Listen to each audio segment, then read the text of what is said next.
सरकार का बयान सामने आ गया है। 25 दिनों में 2.5 लाख नए कनेक्शन दिए गए हैं। 2.20 लाख कंज्यूमर एलपीजी से पीएनजी पर शिफ्ट हुए हैं। 26 राज्यों ने अब तक 22,000 टन कमर्शियल एलपीजी शिफ्ट किए हैं। अलग अलग राज्यों में 2700 जगह छापेमारी हुई है। लगभग 2000 सिलेंडर जब्त किए गए हैं। तो समय समय पर लगातार सरकार की तरफ से जो प्रेस कॉन्फ्रेंस है वो की जा रही है और उस प्रेस कॉन्फ्रेंस के जरिए ये बताने और समझाने की कोशिश की जाती है कि क्या हालात थे, क्या हालात हैं और किस तरह के हालात बन रहे हैं। और यहां पर भी गैस संकट के बीच सरकार का जो बयान है वो सामने आया है। बताया गया है कि अब तक 22,000 टन कमर्शियल एलपीजी शिफ्ट किया गया है।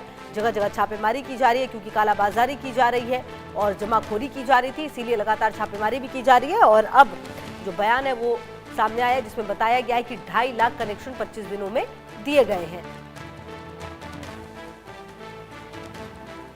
तो कुल मिलाकर आपको बता दें कि सरकार की तरफ से जो बड़ी बातें हैं वो कही गई हैं और लगातार आपको बताएं कि सरकार की तरफ से ये भी कहा गया कि 35 दिन बाद गैस बुकिंग की बात झूठ है।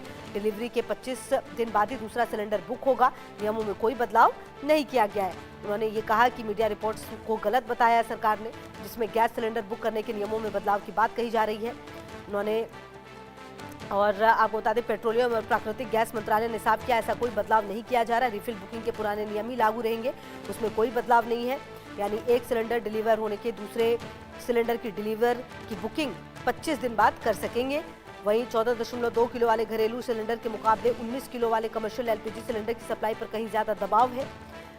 और 22 मार्च को केंद्र सरकार ने राज्यों और केंद्र शासित प्रदेशों के लिए कमर्शियल एलपीजी के कोटे को 20% की अतिरिक्त बढ़ोतरी को मंजूरी दी। इसके साथ ही कुल आवंटन बढ़कर 50% हो गया है।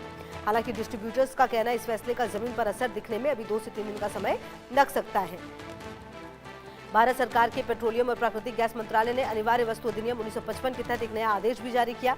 इस नए नियम का मकसद देश भर में गैस पाइपलाइन बिछाने और उनके विस्तार के काम को रफ्तार देना है। अब पाइपलाइन के काम में जमीन मिलने या मंजूरी मिलने में होने वाली देरी खत्म होगी, जिससे रिहायशी इलाकों में भी गैस इंफ्रास्ट्रक्चर तेजी से पहुंच सकेगा। और आपको बता दें कि पीएनजी सप्लाई के जो 4 नए नियम हैं वो बन चुके हैं। अब एक घर में पीएनजी और एलपीजी दोनों के कनेक्शन रखना गैर कानूनी होगा। जिनके पास पीएनजी कनेक्शन एक्टिव है वो अपने एलपीजी सिलेंडर को रिफिलिंग नहीं करा सकेंगे। जिनके पास दोनों सुविधाएं हैं उन्हें अपना घरेलू एलपीजी कनेक्शन विभाग को तुरंत सरेंडर करना होगा।